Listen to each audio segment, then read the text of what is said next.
সকলকে জয় যিশু। প্রভু ধন্যবাদ দিয়ে আজকের বাক্য শুরু করি। আদি পুস্তক তার 15 অধ্যায়। বাক্যের আরম্ভ এইরূপ: অব্রাহামের সহিত ঈশ্বরের নিয়ম স্থাপন। ওই ঘটনার পরে দর্শনযোগে সদাপ্রভুর বাক্য অব্রাহামের নিকটে উপস্থিত হইল। তিনি বলিলেন, অব্রাহাম, ভয় করিও না, আমি তোমার ঢাল ও তোমার মহা পুরস্কার। অব্রাহাম কহিলেন, হে প্রভু সদাপ্রভু, তুমি আমাকে কি দেবে?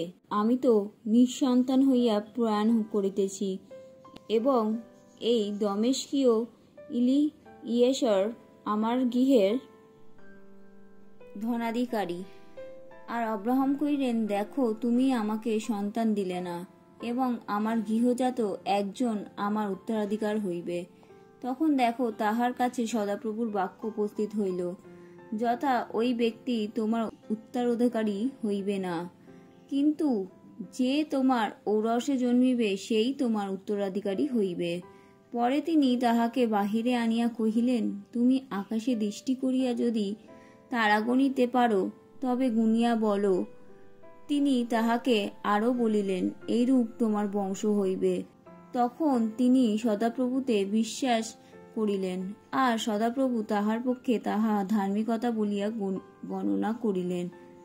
আর তাহাকে কহিলেন, যিনি তোমার অধিকারার্থে এই দেশ দিবার জন্য কলদীয় দেশের উর হইতে তোমাকে বাহির করিয়া আনিয়াছে, সেই সদাপ্রভু আমি। তখন তিনি কহিলেন, হে প্রভু সদাপ্রভু, আমি যে ইহার অধিকারী হইব তাহা কিসে জানিব? তিনি তাহাকে কহিলেন, তুমি 3 বৎসরের এক গাভী, 3 বৎসরের এক ছাগী, 3 বৎসরের এক মেষ এবং এক ঘুঘু ও এক কপট শাবক আমার নিকটে আনো। পরে তিনি ওই সকল তাহার নিকটে আনিয়া 2 খণ্ড করিলেন, এবং এক খণ্ডের অগ্রে অন্য অন্য খণ্ড রাখিলেন।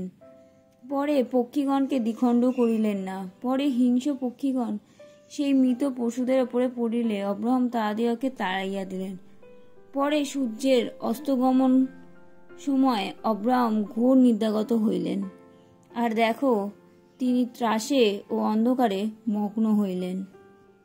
তখন তিনি অব্রাহামকে কহিলেন, নিশ্চয় জানিও, তোমার সন্তানগণ পরদেশে প্রবাসী থাকিবে, এবং বিদেশী লোকেদের দাসকর্ম করিবে, ও লোকে তাহাদিগকে দুঃখ দিবে 400 বৎসর পর্যন্ত। আবার তাহারা যে জাতির দাস হইবে, আমি তাহার বিচার করিব।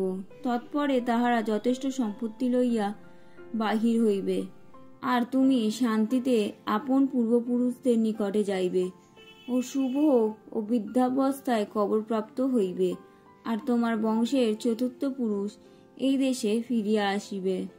কেননা ইমোরীয়দের অপরাধ এখনো সম্পূর্ণ হয়নি।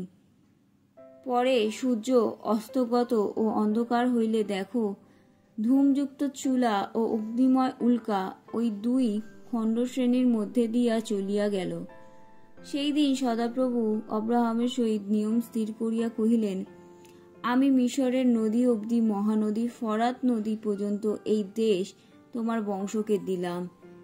কেনীয়, কনিশীয়, কদমনীয়, ইত্তীয়, পরিসীয়, রফাইয়, ইমোরীয়, কনানীয়, গির্গাসীয় ও জীবসীয় লোকেদের দেশ দিলাম।